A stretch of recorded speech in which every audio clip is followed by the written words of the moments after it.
الصلاۃ والسلام علیکہ یا رسول اللہ صلی اللہ علیہ وآلہ وسلم۔ السلام علیکم ورحمۃ اللہ وبرکاتہ۔ ابھی پچھلی ویڈیو میں میں نے بیان کیا تھا کہ کس طرح ہم لوگ حضور پاک صلی اللہ علیہ وسلم کے وسیلے سے اللہ تعالیٰ سے دعا مانگ سکتے ہیں، درود شریف کے وسیلے سے اللہ تعالیٰ سے دعا مانگ سکتے ہیں، اور ایون حضور پاک صلی اللہ علیہ وسلم سے بھی ریکویسٹ کر سکتے ہیں کہ وہ ہم پر ایک کرم کی نظر کریں اور ہمارے حق میں اللہ تعالیٰ سے دعا کریں۔ تو اس سے ریلیٹڈ کچھ احادیث اور کچھ واقعات ہیں جو مجھے بھیجے ہیں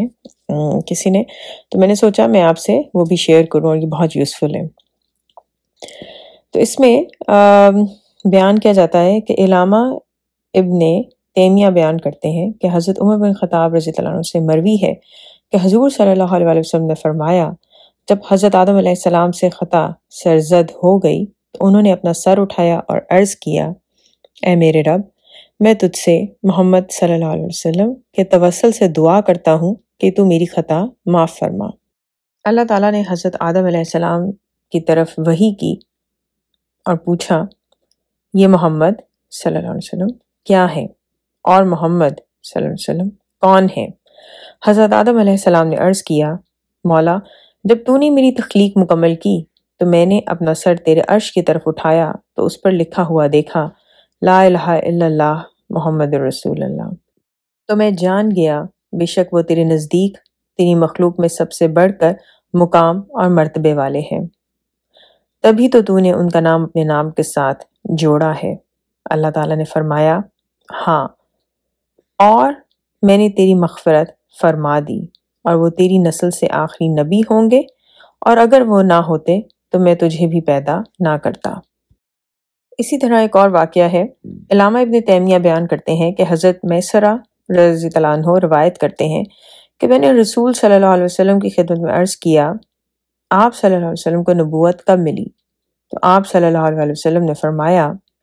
جب اللہ تعالیٰ نے زمین کو پیدا کیا اور پھر وہ آسمان کی طرف متوجہ ہوا اور اس نے اسے 7 آسمانوں میں تقسیم کر دیا، پھر اللہ تعالیٰ نے عرش کو تخلیق کیا اور اس کی پیشانی پر لکھا، محمد رسول اللہ خاتم الانبیاء، جس کا مطلب ہے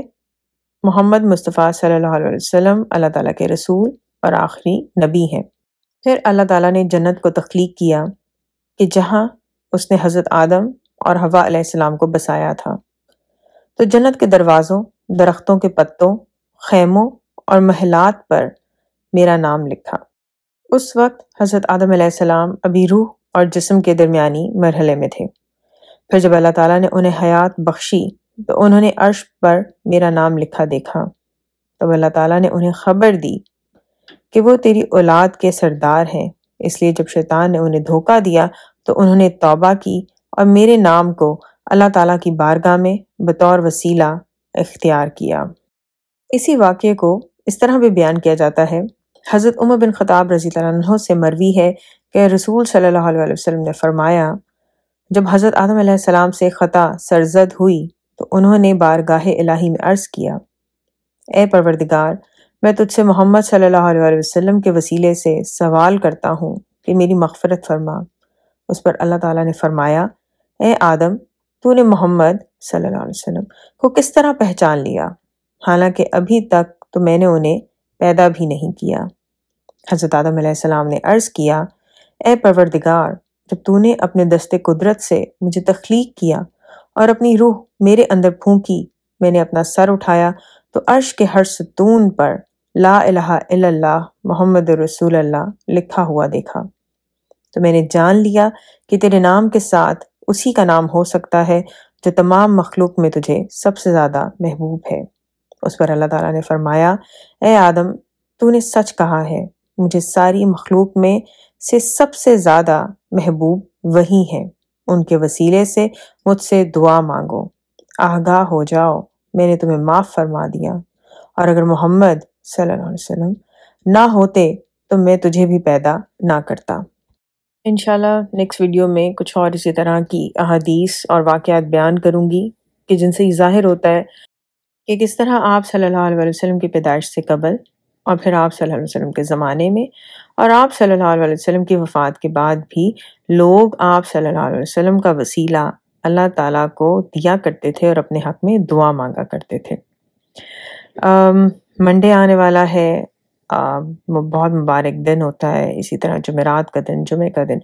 تو اپنی زندگی میں اس چیز کو تھوڑا تھوڑا شامل کریں کہ جب بھی پیر آئے، جمعرات اور جمعہ آئے تو خاص تیاری کیا کریں۔ جیسے ہم نماز ہوتی ہے، اذان کے بعد سنتے ہیں، نماز کے لیے تیاری کرتے ہیں، وضو کرتے ہیں، تو ان دنوں کے لیے بھی تیاری کیا کریں کہ آپ نے ان دنوں میں بہت سارا درود شریف پڑھنا ہے، یا اپنی جو مخصوص تعداد ہے اس سے ذرا زیادہ درود شریف پڑھنا ہے۔ اللہ تعالیٰ ہم سب کو اس بات کی توفیق دیں کہ نہ صرف ہم خود بہت سارا درود شریف پڑھیں بلکہ ہماری وجہ سے بہت سارے لوگ بہت سارا درود شریف پڑھیں۔ دعا کرتے رہا کریں، اپنا صرف اپنے لیے بلکہ تمام امت مسلمہ کے لیے دعاؤں کی ہم سب کو ہر وقت بہت زیادہ ضرورت رہتی ہے۔ الصلاۃ والسلام علیکہ یا رسول اللہ صلی اللہ علیہ وآلہ وسلم۔ السلام علیکم ورحمۃ اللہ وبرکاتہ۔